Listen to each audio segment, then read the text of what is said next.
nós outros abriremos a palavra de Deus em Apocalipse, capítulo de número 1, Apocalipse capítulo 1, nós vamos ler hoje dos versos número 4 a 8, Apocalipse 1, de 4 a 8. Nós já tivemos 2 estudos nesse livro, o primeiro deles, onde nós apresentamos ali a esperança escatológica, mostrando que tanto no Antigo quanto no Novo Testamento, nós tínhamos a presença disto, esperança escatológica. Os que compunham o povo do Senhor no Antigo Testamento, desde o Éden foram alimentados com isto, e perseveraram assim, de tal maneira que você vai para o Novo Testamento e você percebe lá também esta mesma esperança. Algumas coisas se cumpriram, outras ainda estão por se cumprir, e logicamente que tudo isso debaixo da soberania do Senhor. E aí nós vimos que este livro de Apocalipse é um livro que ele tem, pelo menos aqui, 2 propósitos muito claros, né? Um voltado para o Senhor, no sentido de trazer glória ao Senhor, é um livro que glorifica a Deus, exalta a soberania do Senhor, e outro pensando no homem, e aqui particularmente a igreja, para que a igreja do Senhor fosse não somente encorajada, animada a passar firme por aquelas dificuldades, mas também pudesse estar alerta em face do tempo que se aproximava, e o que eu digo tempo, a segunda vinda do Senhor Jesus Cristo. Então você vai perceber isso muito claramente neste livro. Agora, nesta porção em que nós vamos ler, do verso número 4 até o verso número 8, eu quero trabalhar com os irmãos a ideia de que o Senhor Deus, através do apóstolo João, faz aqui uma saudação cheia de adoração e esperança. Uma saudação cheia de adoração e esperança. E aí eu quero convidar você a olhar para a sua Bíblia, em João capítulo 1, versículo 4 a 8, que é a porção que nós vamos ler, e em seguida orarei ao Senhor. Assim diz: João, às 7 igrejas que se encontram na Ásia, graça e paz a vós outros, da parte daquele que é, que era e que há de vir, da parte dos 7 Espíritos que se acham diante do seu trono, e da parte de Jesus Cristo, a fiel testemunha, o primogênito dos mortos e o soberano dos reis da terra, aquele que nos ama e pelo seu sangue nos libertou dos nossos pecados e nos constituiu reino, sacerdotes para o seu Deus e Pai.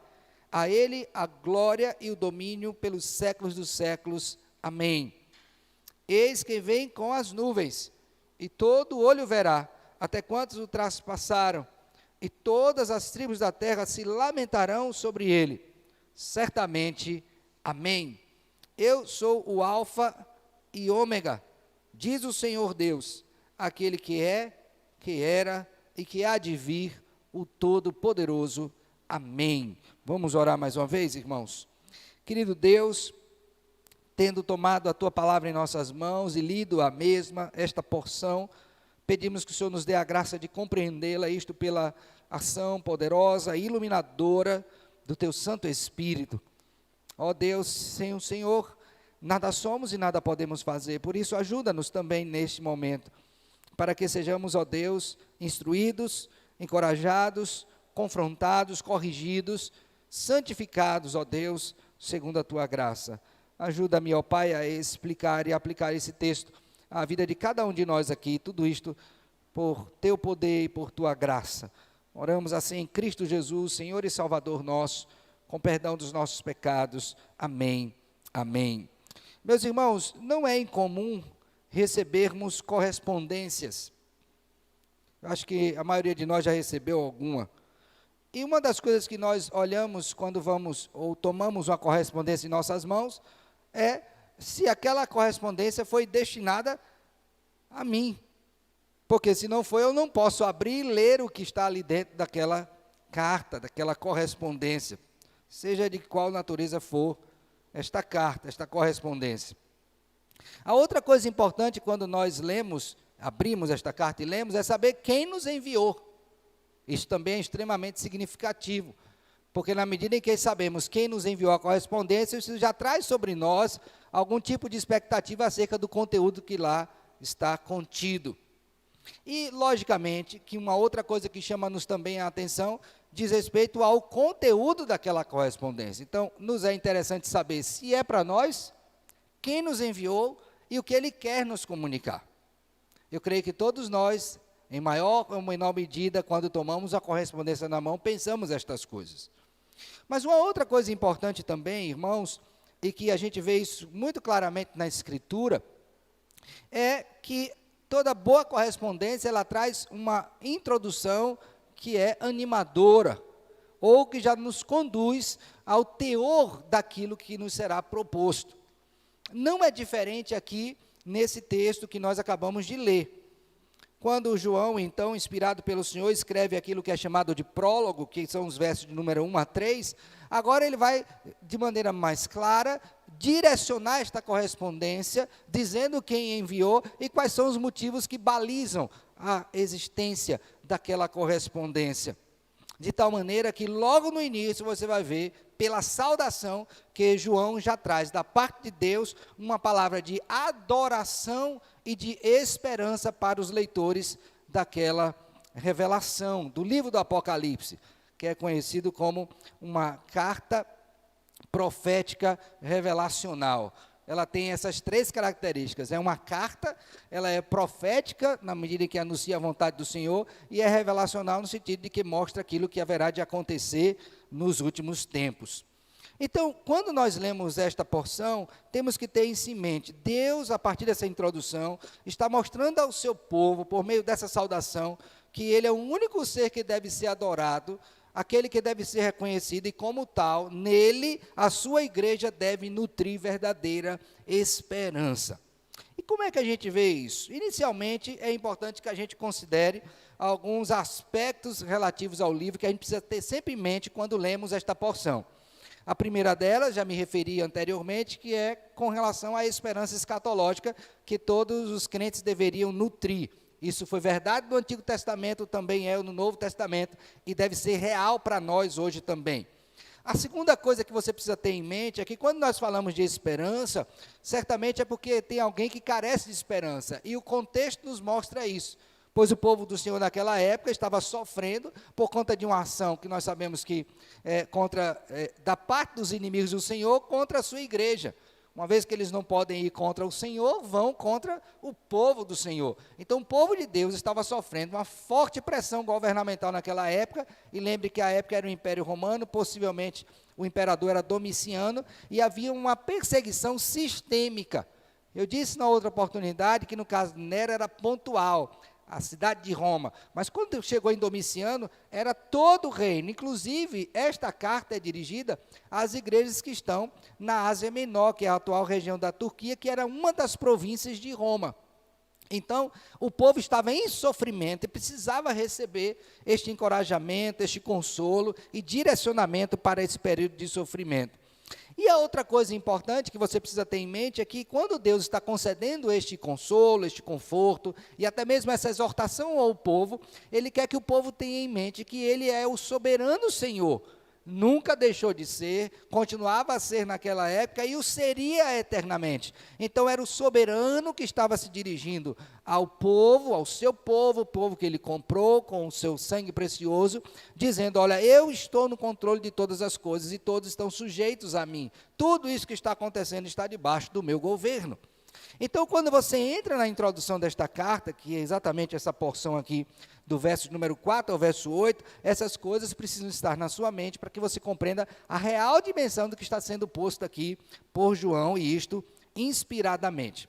Então, a primeira coisa que eu quero que vocês lembrem, olhando para os versos número 4 a 8, é para quem e da parte de quem, ok?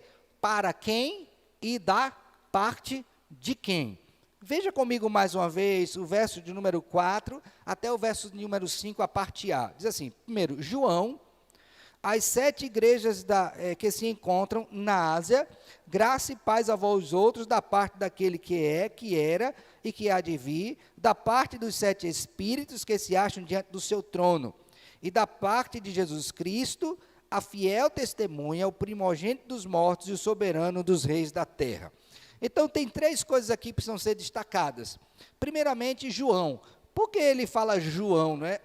Pela forma como ele usa a expressão, né, do seu nome, há uma proximidade. E, de fato, João conhecia essas igrejas ali da Ásia Menor. Ele possivelmente esteve em Éfeso durante muito tempo, e como Éfeso era uma cidade central, ele teve possibilidade de rodar e de conhecer aquelas outras igrejas. Então, ele era um personagem conhecido, um apóstolo conhecido das igrejas naquela região. Eu estou falando Ásia Menor, mas hoje é a atual Turquia. Então, se você for lá no mapa hoje, né, mapa mundo, você vai ver a região da Turquia, e é exatamente na Turquia de hoje que ficavam essas igrejas ali espalhadas, as 7 igrejas conhecidas, a província da Ásia Menor, uma província de Roma, como eu disse agora há pouco. Então, João era conhecido dessa igreja, daí ele poder falar João, então certamente as pessoas já associariam com o apóstolo, aquele que foi comissionado pelo Senhor, aquele que foi alvo do amor do Senhor, aquele que reclinou a cabeça no ombro do Senhor Jesus Cristo, aquele que é conhecido como discípulo amado, o mesmo que escreveu o Evangelho e também as epístolas, que se dirigia à igreja de modo especial, carinhoso, que não negociava valores e que tinha tido a experiência íntima e pessoal com o Senhor Deus, Jesus Cristo, de maneira tal que ele poderia testemunhar do que viu, do que ouviu acerca da pessoa do Senhor Jesus Cristo. Então, era de fato uma palavra de autoridade. Não se concebia a ideia de um apóstolo como João mentindo acerca das verdades que seriam ditas a partir desta revelação. A segunda coisa das 3 destes versos é com relação à igreja da Ásia Menor. Então, você pode pensar assim, mas pastor, será que naquela região, naquela época, né, em outras regiões também, não haviam outras igrejas? Por que estas igrejas? A primeira razão, eu disse aos irmãos, que é exatamente a relação que João nutria com aquelas igrejas. E por sua prisão, possivelmente ele estava ali próximo daquelas igrejas. Lembre que quando ele teve a visão, segundo o que temos aí no verso de número 9, não é? Eu, João, irmão vosso e companheiro na tribulação, no reino e na perseverança de Jesus, achei-me na ilha chamada Patmos, por causa da palavra de Deus. Então, havia uma aproximação geográfica, uma aproximação em termos de relacionamento. Então, essas igrejas, elas tiveram, primeira razão, esta escolha. A segunda razão, e também é importante, irmãos, porque você está vendo ali um estudo de caso. Imagine isso, tá? Quando você faz um estudo de caso, você toma parte de algo para analisar e poder chegar a partir de conclusões verdadeiras, princípios que vão regulamentar as outras. Então, não é que só tivesse na época estas igrejas, haviam outras igrejas, e talvez com os mesmos problemas, mas estas aqui foram postas exatamente como esse estudo de caso, para mostrar que esta era a realidade comum naquela igreja e também em outras igrejas. Há inclusive um livro cujo título é o seguinte: O que Cristo pensa da igreja. Nesse livro ele vai analisar as 7 cartas dirigidas às 7 igrejas, mostrando que o retrato dessas igrejas é o retrato da igreja em todo o tempo. Então, o que você vai ver nessas igrejas, aqui pontuadas, né? Éfeso, Esmirna, Pérgamo, Tiatira, Sardes, Filadélfia e Laodiceia, é uma realidade comum à igreja, não somente naquela época, mas em todas as eras. É, de fato, um retrato da igreja. E esse é o segundo motivo. O terceiro motivo também é que você vai observar, e na medida que o livro for progredindo, eu vou falando sobre isso, a ênfase numérica no livro de Apocalipse. Tá bom? Então, você vai ver por muita repetição o número 3, que logicamente aponta para a trindade, a perfeição. Você vai ver também o número 7, de completude. Você vai ver o número 10. Todas as vezes que esses números for aparecendo, eu vou falando sobre isso. E no caso específico aqui, o número 7, que é exatamente a plenitude. E aí você lembre da criação, que em 6 dias Deus criou todas as coisas e ao 7º ele descansou. Então, os 7 dias mostram a completude da criação. Por isso eu creio também, e aqui é uma percepção minha, que este retrato das igrejas é o retrato da igreja em todo o tempo, porque de fato aponta para as características que as igrejas em uma ou outra época possuem e que nós precisamos conhecer para avaliar a nossa própria condição como igreja. Então, esta é a segunda coisa importante nesse texto, né? Que essas igrejas, elas retratam o que de fato, abrindo aspas aqui, estou fazendo uso do termo, o que Cristo pensa da igreja, e isso em todas as épocas, a partir daquela e até os nossos dias hoje também. Logicamente que isso já traz uma implicação direta, que é o fato de sabermos que quando nós lemos essa carta, devemos pensar sobre nós mesmos. Deixe-me dar um exemplo disso. Se você for para o capítulo 2 de Apocalipse, você vai ver uma igreja, que é a igreja de Éfeso, e essa igreja é uma igreja destacada por seu conhecimento doutrinário, ok? É uma igreja que tem boa doutrina. Lembremos que ela foi fundada pelo apóstolo Paulo, você vai ver isso em Atos capítulo 19, não é? Lá ele passou cerca de 2 anos e meio a 3 anos, e você imagina o que é você ser discipulado pelo apóstolo Paulo, né? Sem desmerecer os demais. Mas ele era reconhecidamente um homem que tinha um conhecimento grande acerca da verdade. O próprio apóstolo Pedro reconhece isso, dizendo que Paulo escreve coisas difíceis que alguns deturpam. Então ele tinha realmente conhecimento. Não é como o Senhor, mas foi colocado pelo Senhor para este mistério. E ele então plantou essa igreja, mas essa igreja ela experimentava não somente esta virtude no sentido de conhecimento teológico, mas ela tinha um problema, que está no verso 4 do capítulo 2, que ela tinha abandonado o primeiro o quê? Amor.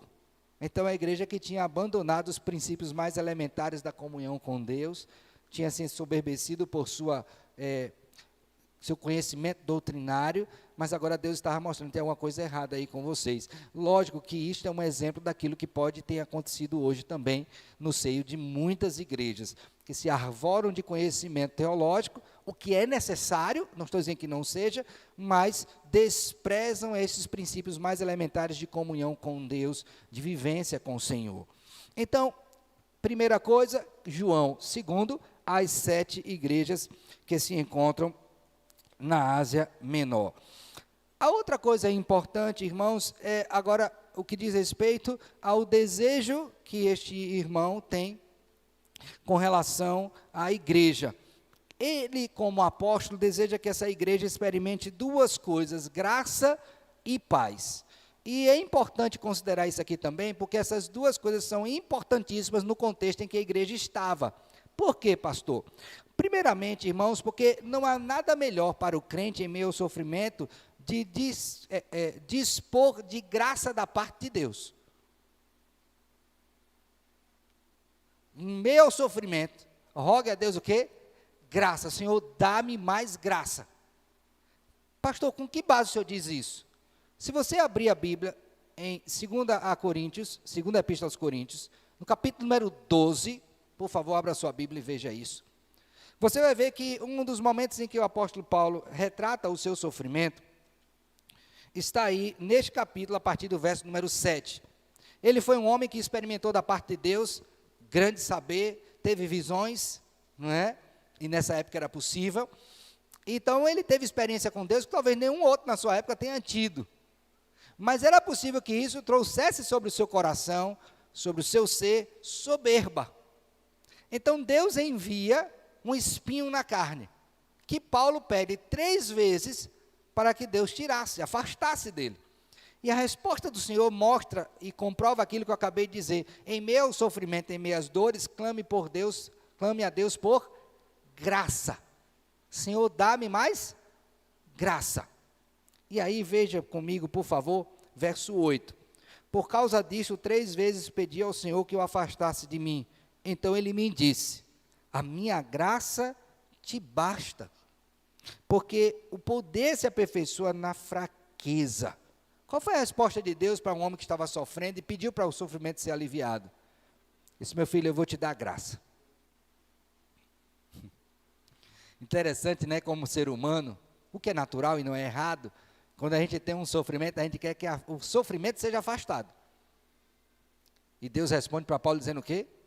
Não posso afastar o sofrimento, não vou fazer isso, mas eu vou te dar algo para suportar o sofrimento. O que é que eu vou te dar? Graça. A minha graça te basta, é suficiente para você. O que é que nós diríamos se ouvíssemos isso? Agora pense no sofrimento que aqueles irmãos, à época de João, estavam passando. Por isso que na saudação, ele diz o quê? eu quero que graça venha da parte do Senhor para vocês. Porque é isso que vai ser necessário para passar pelo sofrimento. Porque o sofrimento não será suspenso até que todas as coisas sejam consumadas. Então, durante esse período, o que é necessário? Graça. Tem até uma música, né, que o grupo Logos canta, que ele diz: dá-me mais graça, Senhor, dá-me mais graça. E ele diz: Senhor Jesus, eu não entendo espinhos, né? Não entendo dor. Mais graça, graça, graça, me dá mais graça, Senhor. Isso, abrindo um parênteses aqui, é o que faz diferença você ouvir boa música e música. Boa música traz doutrinamento saudável, bíblico.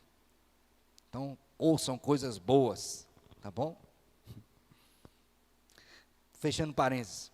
Então, graça. Segunda coisa que João, deseja para essa igreja é o quê? É paz. Meus irmãos, em meio à guerra, é possível ter paz? Sim, da parte de Deus. Qual é a paz que ele fala aqui?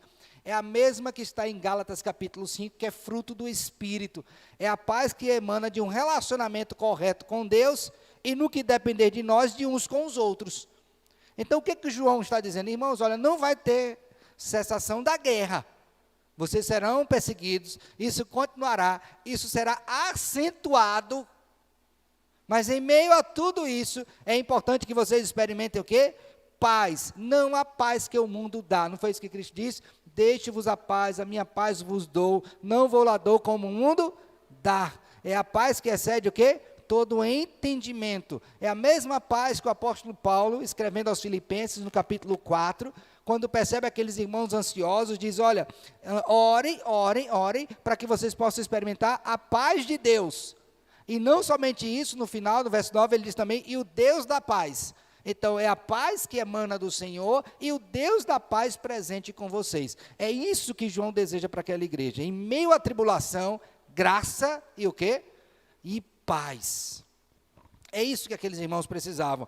Agora, a questão que subjaz, que está dentro desse terceiro ponto é: quem é o único capaz de conceder graça e paz para esta igreja? E aí vem, dentro desse terceiro ponto, a apresentação das pessoas da Trindade, do Deus triuno.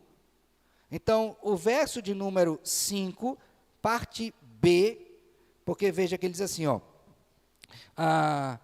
graça e paz a vós outros, da parte daquele que é, que era, que há de vir, da parte dos 7 Espíritos que se acham diante do seu trono, e da parte de Jesus Cristo, a fiel testemunha, o primogênito dos mortos e o soberano dos reis da terra. Então, até essa parte A, você tem o que aqui? A revelação da Trindade. Observe que a expressão da parte aí aparece quantas vezes? Pode ler. Primeira vez, da parte, verso 4. Depois, no verso 4 ainda, da parte dos 7 Espíritos. E depois, na verso 5, o início, e da parte. Cada parte dessa está relacionada com uma pessoa da Trindade. Então, da parte de Deus o Pai, da parte de Deus o Espírito, e da parte de Deus quem? O Filho. Então, eu só posso ter graça e paz perfeitas, se forem oriundas do Deus único e verdadeiro, Pai, Filho e Espírito Santo. Aqui eu já quero fazer uma aplicação rápida, que é a seguinte: olha, tem gente que busca paz oriunda de muitos lugares, e graça também. Fora de Deus não vai ter. Ou vem de Deus, ou não pode vir de nenhum outro. Nem de governo, nem de pessoas, nem de bens, nem de estado, condição, nada. Ou você tem paz e graça da parte de Deus, ou não vai ter de nenhum outro lugar. Tudo mais pode até se chamar, mas não passará de ilusão. E é triste perceber que muitos no mundo hoje estão atrás exatamente disso. De paz e de graça que não vem do Senhor, não alcançarão. Porque não podem dar o que não têm. Não tem como. Então, o que João está dizendo, irmãos? para vocês eu desejo graça e paz, mas a origem delas só pode ser de um, que é Deus. Quem? O Deus triuno. O Pai, o Filho e o Espírito Santo. Quem é o Pai, então? Vamos olhar aqui, por favor. Graça e paz da parte daquele que é, que era e que há de vir. Essa expressão que é, que era e que há de vir está associada a Êxodo. Abra sua Bíblia aí, por favor. Êxodo. Quando o povo de Deus está lá no Egito, cativo, sofrendo e muito, Deus então em Êxodo capítulo 3 aparece a Moisés. Lembra do evento da sarça? E aí no verso de número 5 lemos assim: Deus continuou: não te chegues para cá, tira as sandálias dos pés, porque o lugar em que estás é terra santa. Disse mais: eu sou o Deus de teu pai, o Deus de Abraão, o Deus de Isaac, o Deus de Jacó. Agora veja o verso 14. Disse Deus a Moisés: eu sou o que sou. Disse mais: assim dirás aos filhos de Israel: eu sou, me enviou. Então, quem é o grande eu sou? É o nosso Deus. Por isso que ele diz: eu sou aquele que era, que é, que era e que é o quê? É o Deus que sempre existe, o Deus eterno. O Deus eterno. Pai eterno. Segunda coisa que é dita acerca de Deus, além de que ele era e que é que ele há de vir. Então ele está anunciando aqui já uma nota de esperança. Qual é? Eu vou voltar. O Deus verdadeiro virá. Ok? Logicamente na pessoa do seu filho. E aí ele fala agora sobre o Espírito Santo. Mais uma vez a expressão se repete, não é? Da parte dos 7 espíritos que se acham diante do seu trono. Você vai observar que essa ideia de 7 está relacionada com o templo no Antigo Testamento, onde você tinha ali os castiçais, né, com as 7 romãs, que apontavam o quê? Para a presença do Espírito Santo de Deus. Número 7. Completude. Ok? Então, João tem nesta saudação a percepção de que Deus é um Deus trino, Pai, Filho e Espírito Santo, que subsiste no Pai, agora seguindo a ordem do texto, e também no Espírito. É o Espírito quem dá vida. O Espírito de Deus. Ok? Dos 7 espíritos que se acham diante do seu trono. E esta visão será logicamente amplificada posteriormente no que diz respeito ao Filho. Por favor, abra sua Bíblia aí em Apocalipse capítulo 4. Apocalipse 4.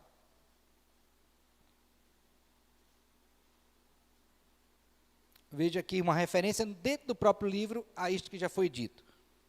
E os 4 seres viventes, tendo cada um deles respectivamente 6 asas, estão cheios de olhos, ao redor e por dentro, não tem descanso, nem de dia, nem de noite, proclamando: Santo, Santo, Santo é o Senhor Deus, o Todo-Poderoso, aquele que era, que é e que há o quê? De vir. Estão vendo aí? Que era, que é e o quê?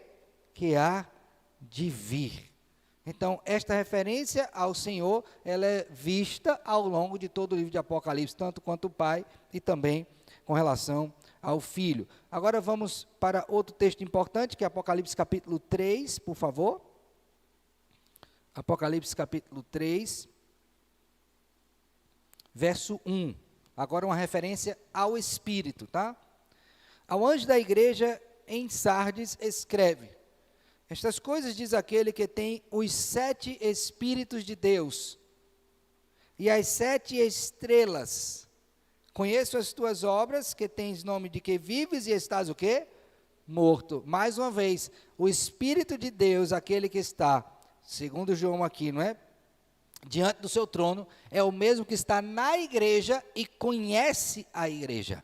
Ok? Então, esse que pode conceder graça e paz é aquele que sempre existiu, Deus eterno, e aquele que está presente o tempo todo na igreja por meio do seu Espírito. Tá bom? alguém diria assim, mas pastor, mas isto vale para nós hoje? Eu quero lembrar vocês o seguinte, quando o Senhor Jesus Cristo disse que morreria, seria sepultado e depois ressurgiria dentre os mortos e seria levado aos céus, certo? Os discípulos ficaram tristes com essa notícia, porque eles agora a gente vai ficar órfão, e Cristo faz uma promessa para eles, dizendo, olha, não vos deixarei órfãos, mas vos enviarei o meu, da parte do Pai, e logicamente dele, com a relação funcional, enviarei o meu Espírito para vocês. Então, João está consciente que o Espírito de Deus está na igreja. E aí, irmãos, vem a outra referência agora ao Filho. Ainda no capítulo de número 1, verso número 5, diz agora a última, e da parte de Jesus Cristo. Eu não vou entrar nos meandros aqui do nome Jesus Cristo, mas lembre que Jesus tem a ver com Salvador e Cristo com ungido. Então, ele é um Salvador ungido de Deus. Ok? Esse que é o Salvador ungido de Deus, ele fez o quê ou é o quê? Primeira coisa, ele é a fiel testemunha. Ok? Ele é o primogênito dos mortos e ele é também o soberano dos reis de quem? Da terra. Observe bem aqui, irmãos, que você tem as funções ou ofícios de Cristo aqui descritos. Ok? E lembremos, quais são os 3 ofícios de Cristo? O ofício sacerdotal, onde ele faz a mediação entre Deus e o povo, ok? E entre o povo com o Senhor, ele apresenta, ele media. O ofício profético, onde ele traz a palavra de Deus, sendo ele a própria revelação de Deus para o povo. E você tem um ofício real, quando ele exerce governo sobre o seu povo. Então, nesta saudação aqui de João, em que ele alude à pessoa de Jesus Cristo, ele faz exatamente isso. Como fiel testemunha, ele é a própria verdade, relacionada com o seu ofício profético. Como primogênito dos mortos, ele é o primeiro que ressuscitou para a glória. Ok? Basta ler 1 Coríntios 15, que você vai ver isso aí claramente. Ele é o segundo Adão, ok? Aquele em quem estamos para habitar a eternidade. E ele é também o soberano dos reis da terra. Em outras palavras, ele está dizendo o seguinte, olha, esse que está desejando a você graça e paz, é ele que está no comando de tudo, foi ele quem venceu a morte e é ele que detém a verdade. Ok? Ele está no controle de tudo, ele é vitorioso sobre a morte e ele detém o quê? A verdade, sendo ele a própria verdade. Então isso é muito significativo para o povo naquela época, porque era um período de confusão, um período de perseguição, um período de risco de morte, muita gente morrendo certamente, outros já até sendo preparados para a morte, porque estavam aprisionados. E o que fazer diante disso? Olhe para Cristo. Ele é a verdade que não se pode negociar, e ele fez isso como fiel testemunha da verdade. Ele é o primogênito dentre os mortos, e ele está no controle de tudo. Mesmo no momento da sua morte, ele estava no controle. Como é que a gente sabe disso? Porque ele deu a sua vida. Ninguém tomou. Ele deu. Ele estava no controle. Ok? E aí ele diz algo mais sobre Cristo, que está relacionado agora com a igreja, né? Esse que é fiel testemunha, primogênito dentre os mortos, soberano dos reis da terra, então não há César sobre ele, ele é Senhor. Como é que ele trata a igreja? O que é que ele demonstra para com a igreja? Aí veja comigo, por favor, a parte B do verso de número 5, diz assim, ó, aquele que nos ama e pelo seu sangue nos libertou de nossos pecados. Então agora você tem a terceira parte desse texto, né? Primeiramente, para quem e da parte de quem? Da parte de Deus. O que é que Deus quer para o povo? Graça e paz. Quem deseja isso? O Pai, o Filho e o Espírito Santo.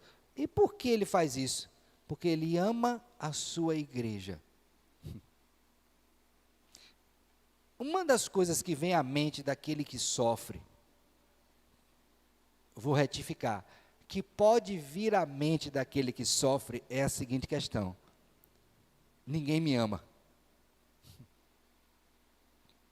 Por quê? Porque nós associamos a ausência de sofrimento com ausência de dor. Então, todas as vezes que eu experimento dor, se eu não vigiar sobre o meu pensamento, sobre o meu coração, qual é a associação direta que eu vou fazer? Estou sofrendo porque ninguém me ama. O povo de Deus já fez isso em outro tempo. Basta ler Malaquias capítulo 1, de 1 a 4, você vai ver Deus dizendo assim, olha, vós me dizeis, em que nos amaste? O povo questionando o amor de Deus por eles, e Deus diz assim, eu vos elegi, eu amei a Jacó, e eu aborreci a quem? A Esaú. Então é natural, porém não é correto, a gente associar a ausência de dor com amor. E quem disse? Um exemplo claro, quando um pai disciplina um filho, disciplina porque odeia ou porque ama? E por que a gente diz que ele não ama quando a gente sofre? Então o povo de Deus tinha que saber que esse que é o soberano ama a igreja. E a grande prova disso é que ele morreu, deu o seu sangue para libertar a igreja. Então nós temos aqui para quem e da parte de quem. Agora vamos entrar na segunda parte, que aqui se abre a partir da parte B do verso de número 5, que é de quem é a glória. De quem e para quem. Agora o quê? De quem é o quê? A glória. Logicamente que observando o contexto em que a igreja estava, onde o culto ao imperador era obrigatório, certamente de modo comum as pessoas diriam que a glória seria de César. Mas o que Deus está mostrando através dessa introdução é que a glória nunca foi e nem será de César, mas do soberano rei, do Senhor dos senhores, dos reis. E como é que a gente sabe isso? Por causa desta forma utilizada nas epístolas, que é a doxologia. Deixe-me dar alguns exemplos disso. Se você observar, não precisa nem virar a página aí, talvez, da sua Bíblia, que é o livro anterior, Judas, verso 24 e 25, você vai ter um exemplo de doxologia, ok? Então, veja aí, verso 24 e 25 de Judas, diz assim, ó, ora, aquele que é poderoso para vos guardar de tropeços, e para vos guardar com exultação imaculada diante da sua glória, ao único Deus, nosso Salvador, mediante Jesus Cristo, Senhor nosso, glória, majestade, império e soberania, antes de todas as eras, e agora e por todos os séculos. Amém. Esse é um exemplo de doxologia. Agora abra sua Bíblia, por favor, em Romanos, capítulo 11. Outro exemplo de doxologia.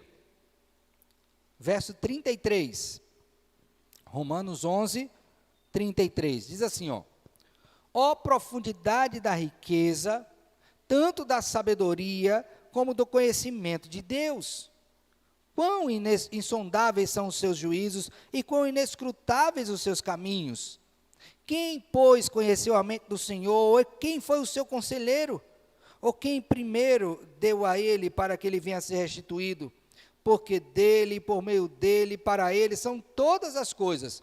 A ele, pois, a glória eternamente. Amém. 1 Timóteo, capítulo 1, por favor. Veja comigo mais um exemplo. Esse é o último que eu vou citar para os irmãos. 1 Timóteo, capítulo 1.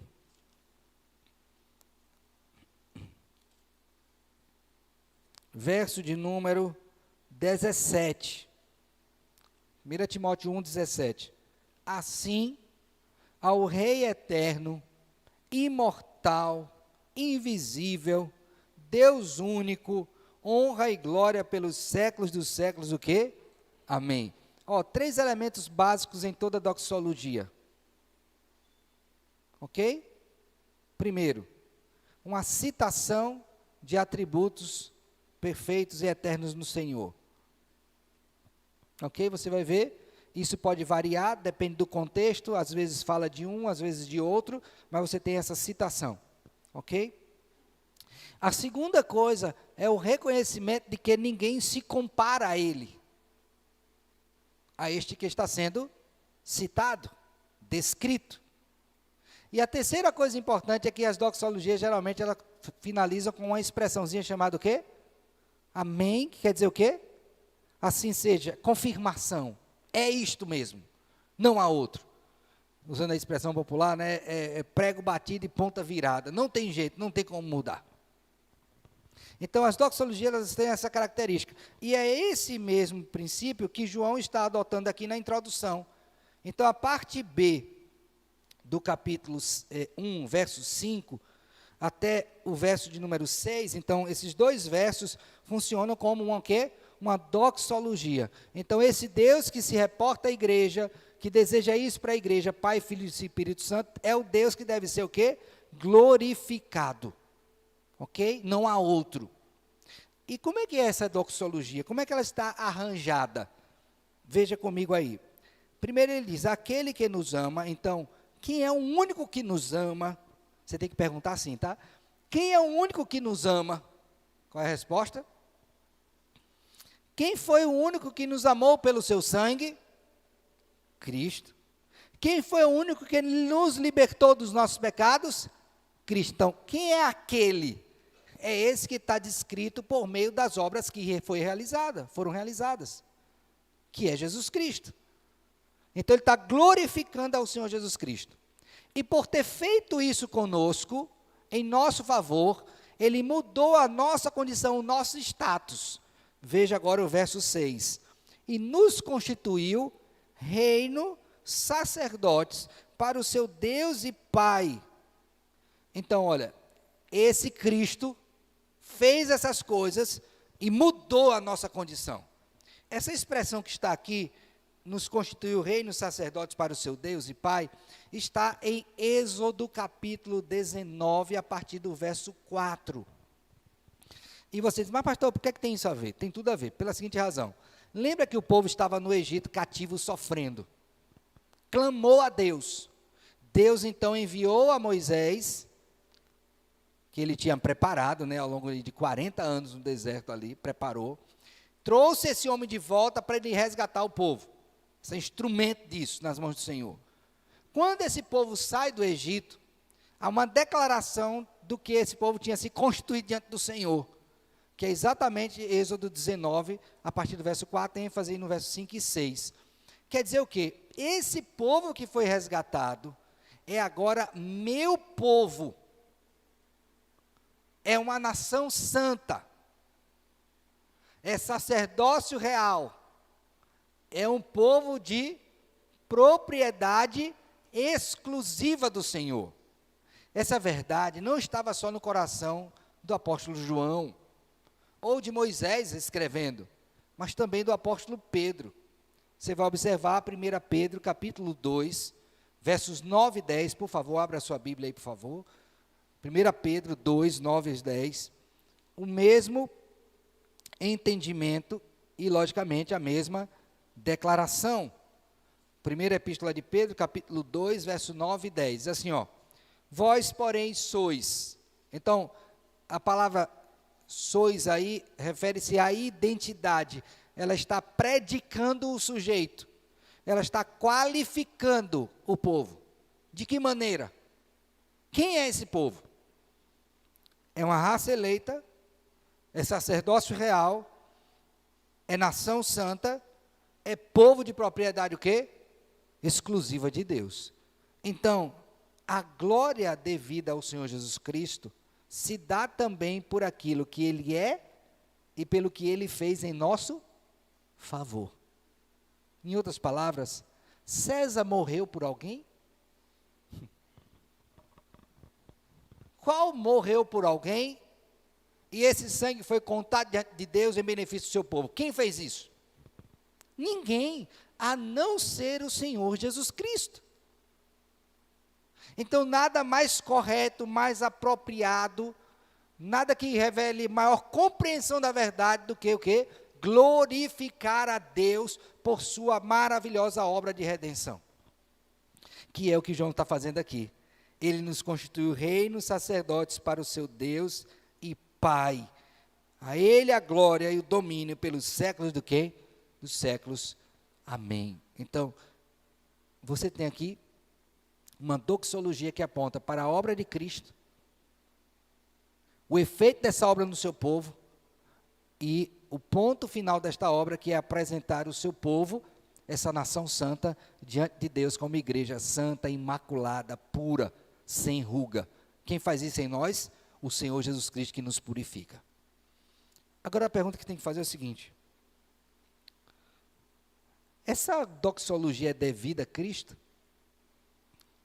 E a resposta é clara: não há outro que possa receber honra e glória a não ser o Senhor Jesus Cristo.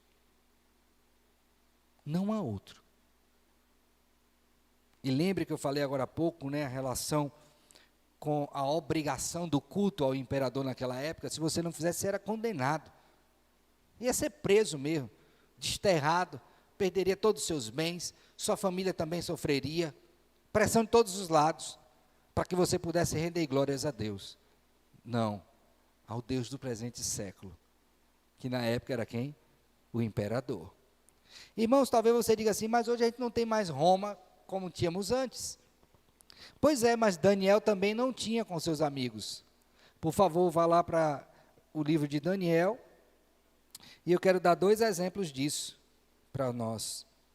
O primeiro deles em Daniel capítulo 3. Abra sua Bíblia, Daniel capítulo 3. O rei Nabucodonosor, verso 1, fez uma imagem de ouro que tinha 60 côvados de altura e 6 de largura. Lembrando que um côvado é aproximadamente 45 centímetros, né? Então, você tinha uma estátua de quantos metros? Bota 50 para arredondar. Você vê 5? 30. Então, você tinha uma estátua de aproximadamente quantos metros? 30 metros. Está correta a conta, não está? Se você for construir um prédio, cada andar tem mais ou menos quantos metros? 3? Em média? Então você teria um prédio de quantos andares aqui? 10 andares. Quando você passar ali pelo Jockey, que geralmente tem uns prédios mais altos, ou no Ilhotas, você conte o prédio assim, nessa 10 andares, dá o desconto ali do piso inferior, não é? E pense numa estátua desse tamanho. Pois fizeram essa estátua e disseram o seguinte: quem não adorar morre. Sempre existiu isso. Mas no momento em que eles fossem se prostrassem diante daquela estátua, eles estariam reconhecendo publicamente que há outro que pode receber glória. E como é que a gente sabe disso? Por favor, veja comigo o verso 8, desse mesmo capítulo. Ora, no mesmo instante se chegaram alguns homens caldeus e acusaram os judeus, disseram ao rei Nabucodonosor: ó rei, vive eternamente. Tu, ó rei, baixaste um decreto pelo qual todo homem que ouvisse o som da trombeta, do pífaro, da harpa, da cítara, do saltério, da gaita de fole, toda sorte de música, se prostraria e adoraria a imagem de ouro. Está vendo? Agora veja, verso 16, a resposta dos amigos de Daniel. Responderam Sadraque, Mesaque e Abednego ao rei: Nabucodonosor, quanto a isto não necessitamos te responder. Se o nosso Deus a quem servimos quer livrar-nos, ele nos livrará da fornalha de fogo ardente das suas mãos, ó rei.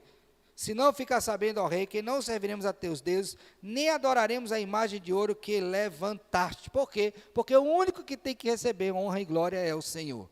O mesmo padrão você vai ver no livro de Daniel, capítulo 6, onde ele foi proibido de se voltar para o único a quem ele deveria dirigir orações, adorar. Então, irmãos, é importante que você entenda que você não deve cultivar no seu coração a idolatria, porque o único que deve receber honra e glória é quem? É o Senhor. E nós corremos esse risco o tempo todo de edificar deuses em nosso coração. Que Deus nos livre disso e nos faça compreender que o único que deve ser adorado é o Senhor, em todo o tempo, pois Ele é o único digno de receber toda a glória, todo o louvor e toda a adoração. Aí temos a última parte dessa introdução, Veja comigo agora os versos de número 7 e também 8. Agora você tem, dentro desse mesmo contexto, o anúncio profético da vinda de Cristo. Ora, por que isso é importante, pastor? Porque isso traz esperança. Quando nós sabemos que o nosso rei se aproxima para estabelecer finalmente o seu reino, isso traz o quê? Esperança. Então vamos ler os versos 7 e 8, que dizem assim: eis que vem com as nuvens, e todo olho verá até quando o traspassaram, e todas as tribos da terra se lamentarão sobre ele, certamente, amém. Eu sou o alfa, o ômega, diz o Senhor Deus, aquele que é, que era e que há de vir, o Todo-Poderoso. Observe que tanto no verso 7 como no verso 8, você tem referência à vinda de Cristo. Inicialmente, no verso 7, eis que vem, e no final do verso 8, que há de vir. Então, esses dois versos têm como um tema unificador exatamente a promessa da segunda vinda. É um anúncio profético, é uma ratificação daquilo que vinha sendo anunciado anteriormente. Então, para esse povo que carecia de esperança, a maior esperança era a vinda de Cristo, porque na hora que Cristo viesse, o seu reino seria estabelecido finalmente, e o povo poderia experimentar plena e eterna paz no Senhor. Mas então, como é que João monta este argumento da segunda vinda de Cristo? Primeira coisa que ele alude é a forma da sua vinda. Veja que ele diz assim, vem com as nuvens e todo olho verá. Essa descrição aqui, ela já está no Antigo Testamento, o livro do profeta Daniel, e mais recentemente ela está no sermão escatológico do Senhor Jesus Cristo, em Mateus capítulo 24, ok? Quando Cristo vai falar sobre a vinda do Filho. Por favor, vamos ver esse texto, depois a gente pode observar, em outro momento, o texto de Daniel. Verso de número 29, de Mateus 24. Diz assim: logo em seguida a tribulação daqueles dias, o sol escurecerá, a lua não dará sua claridade, as estrelas cairão no firmamento e os poderes do céu serão abalados. Então aparecerá no céu o sinal do Filho do Homem. Todos os povos da terra se lamentarão, veja a expressão lamentação que aparece lá também, em Apocalipse, né? Os povos se lamentarão, e verão o Filho do Homem vindo sobre as nuvens do céu com poder e muita glória. E ele enviará os seus anjos com grande clangor de trombeta, os quais reunirão seus escolhidos, os quatro ventos, de uma a outra extremidade dos céus. Então veja, Cristo já havia anunciado e João está aqui ratificando a vinda dele. Vem com as nuvens, todo olho verá, e até quantos ultrapassaram. E todas as tribos da terra se lamentarão sobre ele. Lembremos que quando Cristo vier para julgar todas as coisas, os mortos ressuscitarão, para que todos possam comparecer perante o Senhor em juízo. Então todos verão. Para quem não é do Senhor, isso será momento de tormenta. Grande tormenta. O início de eterna tormenta. Para quem está com o Senhor, portanto em Cristo, esse será um dia de grande júbilo. Temor, é verdade. Estamos diante do Deus vivo e verdadeiro. Mas de júbilo. Então a vinda de Cristo produzirá dois efeitos no coração do homem. Para aqueles que estão sem Cristo, terror, tormenta, aflição, angústia, que não terá consolo. Para aqueles que estão em Cristo, alegria, gozo, inigualáveis. Então, quando João está descrevendo a segunda vinda, o que é que ele quer que aquele povo pense? Olha, o sofrimento do tempo presente não se compara à glória do porvir. E vocês experimentarão isso quando o nosso Cristo vier. Portanto, que nós ansiemos por esta vinda. Desejemos. E não é essa a razão, portanto, que João traz esta esperança. Eis que vem com as nuvens e todo olho verá. E ainda, que era, que é e que há de vir. Agora veja, quem é esse que há de vir? Verso 8. Eu sou o alfa e o ômega. Pastor, até hoje eu não entendi alfa e ômega. O que é o alfa e ômega? Lembra que está sendo escrito esse texto em grego? E no alfabeto grego você tem a primeira letra que é qual? E a última que é? Ômega. Vocês já sabem em grego já, né?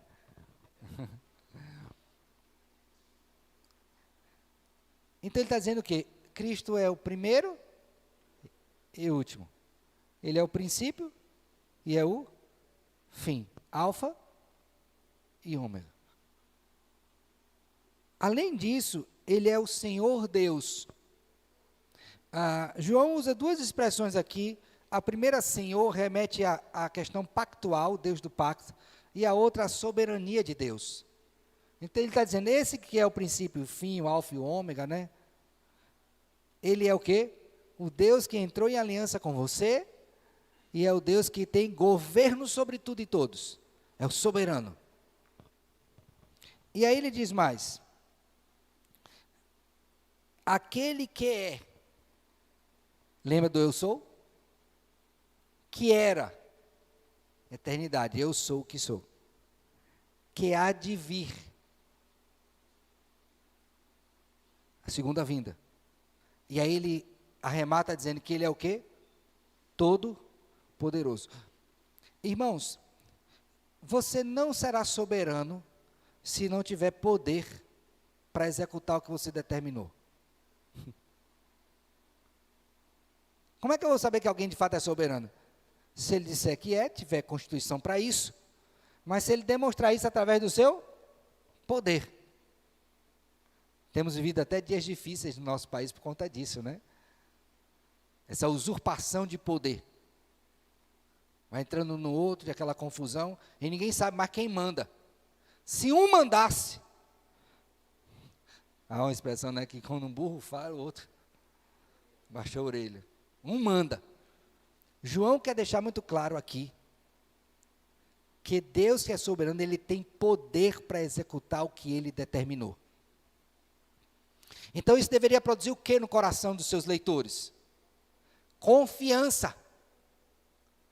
Que Deus vai fazer o que ele disse. Quer queiramos ou não. Quer que se levante oposição ou não. Ele vai executar. Por quê? Porque ele tem todo o poder. Não é apenas uma parte. A gente chama isso até de onipotência. E ele demonstrou isso ao longo da história? Sim. Poder para criar. Haja, ouve.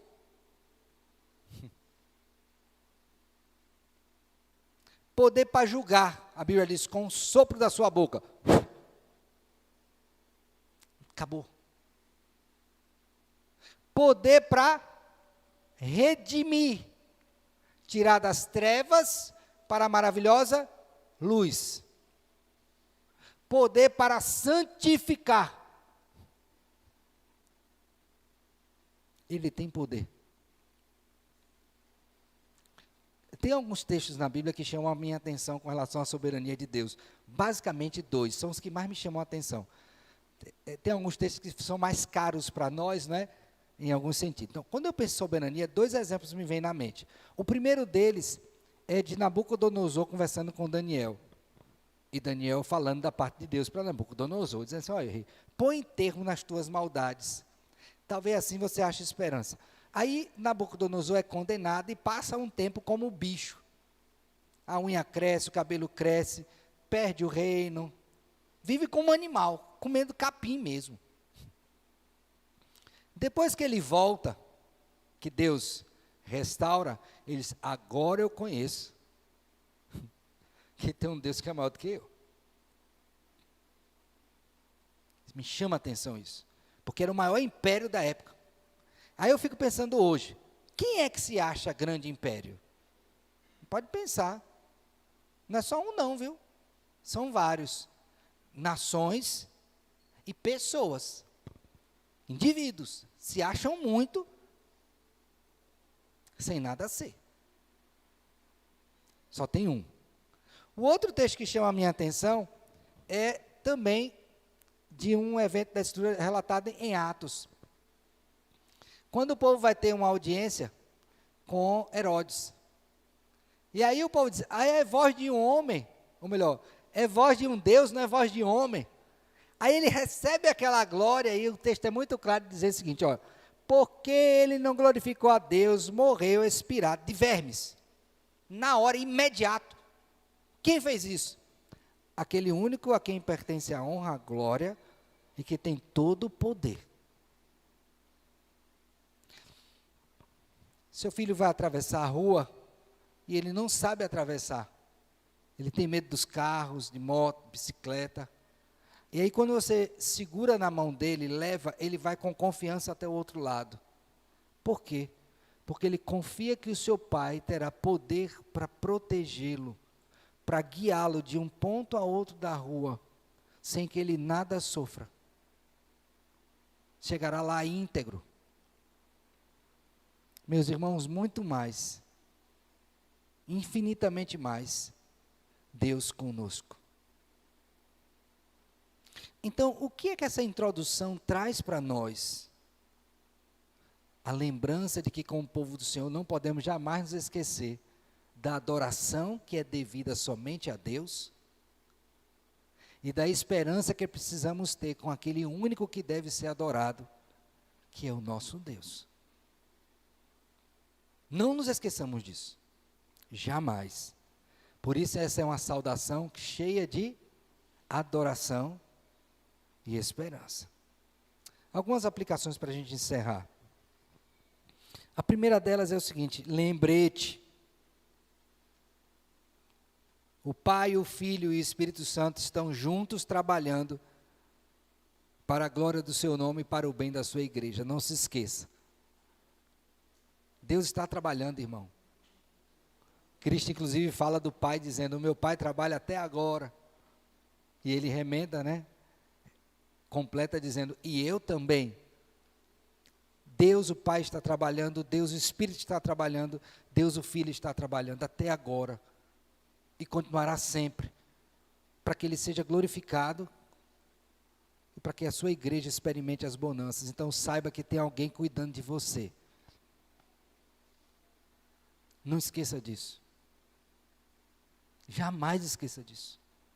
Deus cuida de mim. O profeta Isaías diz, não tenha sobre ti um só cuidado, um só que seja. Pois somente um, seria muito para ti.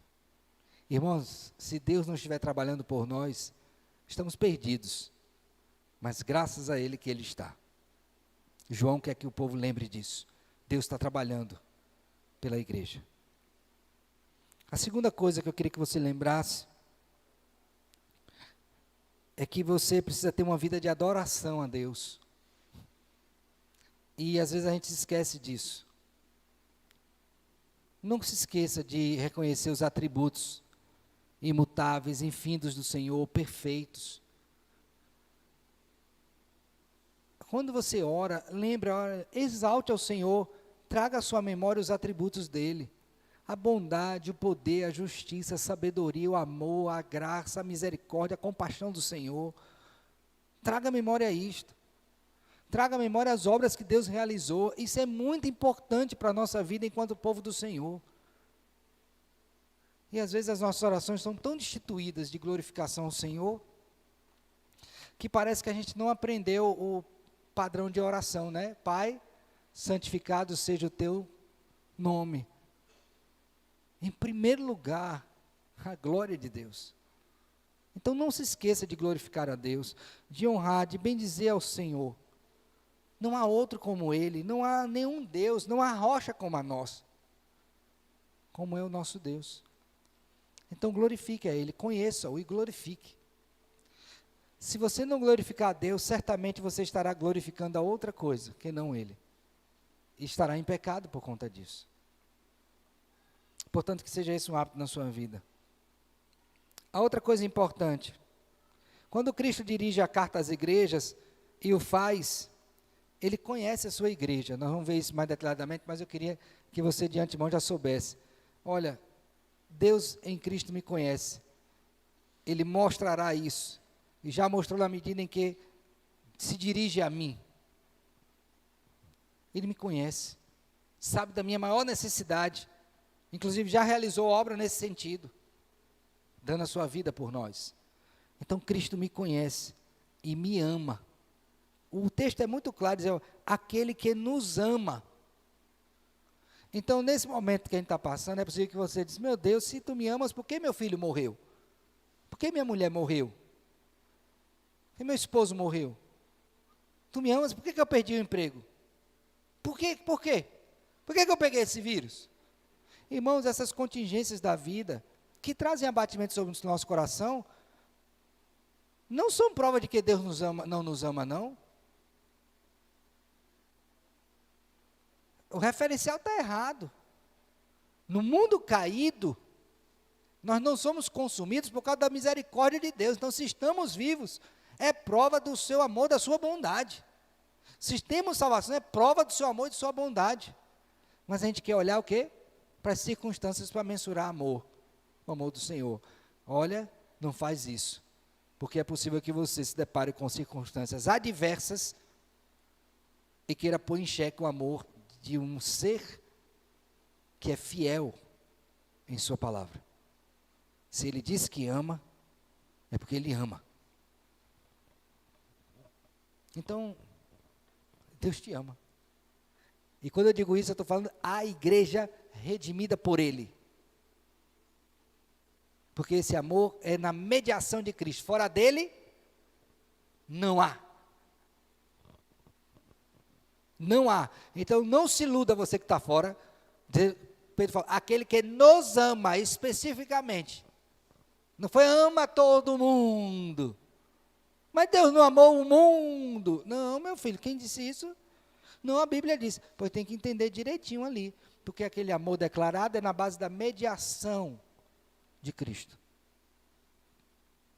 Mas ele é bom e cuida até daqueles que ele não revelou o seu amor por meio de Jesus. Dá chuva, dá sol, dá muitas alegrias, mas não tem salvação. E finalmente experimentará a eterna ira de Deus sem misericórdia. A última coisa que eu queria falar com você. Olha, Jesus Cristo vai voltar. Ele vai voltar. Ainda que alguns digam que a sua vinda parece demorada, ele vai voltar. E o que fazer? Para o seu povo, alegria. Peça a ele que venha logo. Não é assim que encerra o livro do Apocalipse? Maranata, ora vem, Senhor Jesus. Vem, Senhor. Segunda vez. Ou, para aqueles que não estão em Cristo, qual é a provisão, irmãos? Se arrependa rápido. Rápido.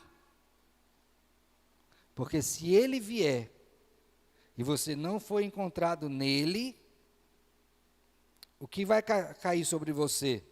Lamento. Se lamentarão e não terão as suas lágrimas enxutas. Portanto, não fique brincando de crente ou brincando que amanhã eu vou. Amanhã eu vou, amanhã ele volta e você não vai. Você acha isso simples, tranquilinho? Acha que vai ser bom? Cuidado. Cuidado com o que você está fazendo com a sua vida diante de Deus. Pois o tormento será grande e eterno. Então, olhar para esta epístola nesse início é ver esperança, conforto, ser estimulado a glorificar o Senhor, adorá-lo, mas ao mesmo tempo é uma palavra de grande alerta para aqueles que estão desviados e aqueles que ainda não buscaram a Cristo como seu Senhor e Salvador, tendo se arrependido dos seus pecados. Essa é uma preciosa saudação, que traz esperança para nós, povo do Senhor, e que nos encoraja a viver mesmo em tempo de lutas. Que Deus tenha misericórdia de nós e nos ajude. Amém.